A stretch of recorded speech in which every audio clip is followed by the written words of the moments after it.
Kami mempersembahkan renungan Santapan Rohani, terjemahan dari renungan Our Daily Bread.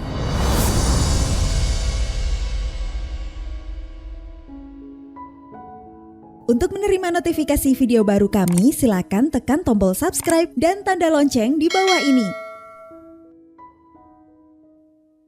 Sahabat ODB, pembacaan Alkitab hari ini terambil dari Roma pasal yang ke-13 ayat yang ke-8 sampai dengan ayat yang ke-10.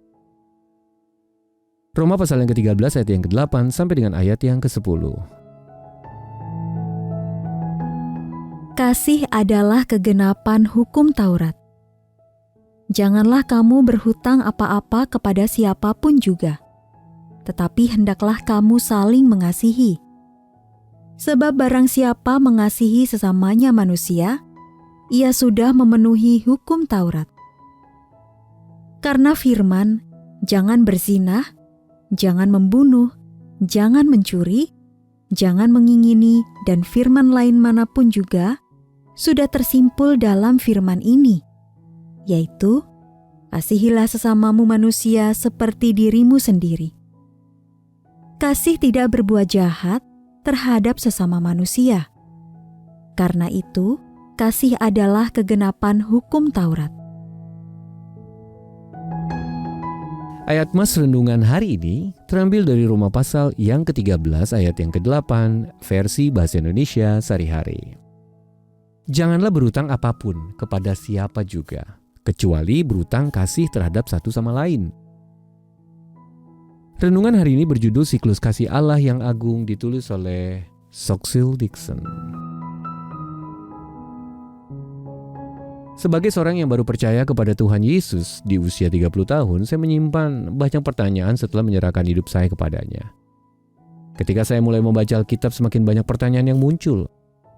Saya pun menghubungi seorang teman sambil mengeluh, bagaimana mungkin saya menaati semua perintah Allah, saya baru saja membentak suami saya pagi ini. Jangan berhenti membaca, ujar teman saya, dan minta kepada Roh Kudus untuk menolongmu mengasihi orang lain seperti Yesus mengasihimu.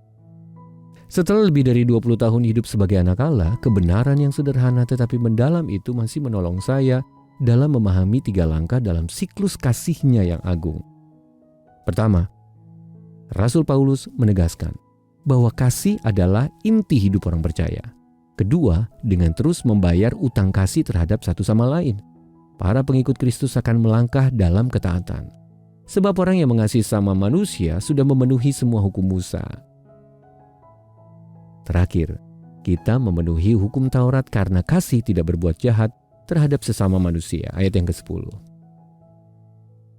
Jadi saat kita mengalami kedalaman kasih Allah bagi kita yang ditunjukkannya dengan sempurna lewat pengorbanan Kristus di atas kayu salib, kita dapat menanggapinya dengan rasa syukur.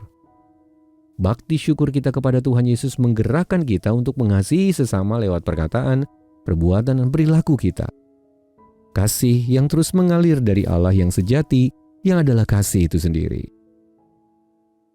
Allah Maha Kasih, bawalah kami untuk terus hidup dalam siklus kasih-Mu yang agung. Sahabat ODB, pernahkah Anda sulit untuk percaya bahwa Anda dikasihi Tuhan atau bergumul untuk mengasihi orang lain? Lalu bagaimana cara Anda mengasihi orang lain berubah setelah menyadari bahwa Kristus mengasihi Anda sepenuhnya dan tanpa syarat? Mari kita berdoa. Tuhan Yesus, tolong aku untuk meyakini bahwa Engkau mengasihiku, supaya dengan demikian aku dapat menjadi saluran kasih-Mu dengan mengasihi orang lain. Dalam nama Tuhan Yesus kami berdoa. Amin.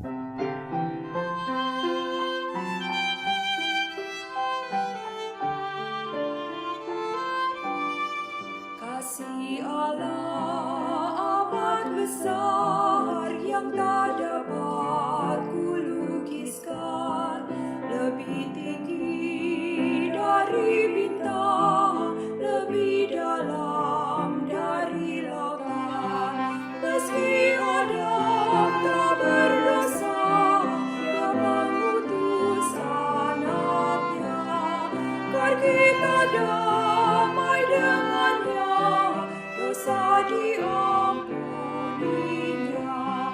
Kasih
bersama